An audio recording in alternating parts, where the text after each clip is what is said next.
Stone हीनिज के बारे में जानना हमेशा दिलचस्प रहा है। आइए कुछ और तफसीलात में जाएं।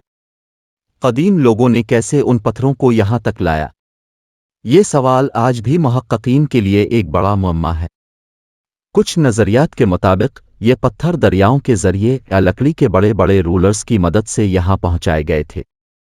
प्रोफेसर अहमद, ये मुमकिन है कि कदीम लोग उन पत्थरों को बड़ी कश्तियों में लाद कर दरियाओं के जरिए लाए हों। ये काम इंतहाई मुश्किल और मेहनत तलब था, और उससे ये जाहिर होता है कि इस यादगार की तामीर में बड़ी मेहनत और वसाइल सिर्फ किए गए थे।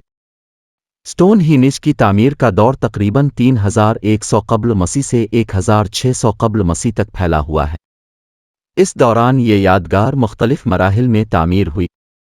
इब्तदाई मरहले में एक बड़ी दायरा नुमा खंदक खोदी गई, जबकि बाद के मराहिल में बड़े बड़े पत्थरों को यहाँ लाया गया और उन्हें मखसूस तरतीब में खड़ा किया गया। डॉक्टर सारा, हमें स्टोन हीनिज के मुख्तलिफ मराहिल की तामीर की निशानदेही करने वाले शवाहिद मिले हैं। इससे पता चलता है कि कदीम लोगों ने मुख्तलिफ अदवार में इस यादगार की तामीर जारी रखी, जिससे ये जाहिर होता है कि इसकी अहमियत उनके लिए मुसलसल बरकरार रही। स्टोन हीनिज के बारे में कुछ माहिरीन का ख्याल है कि यह जगह एक कदीम सेहतगाह भी हो सकती है, जहां लोग शिफायाबी के लिए आते थे।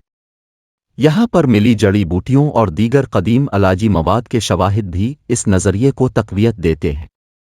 स्टोन हीनिज के करीब मिली कब्रें और इंसानी बाक़ियात इस बात की निशानदेही करती हैं कि ये जगह एक मुक़द्दस कब्रिस्तान भी थी। यहाँ पर दफन होने वाले अफराद शायद कदीम मुआशरती ढांचे में अहम मकाम रखते थे।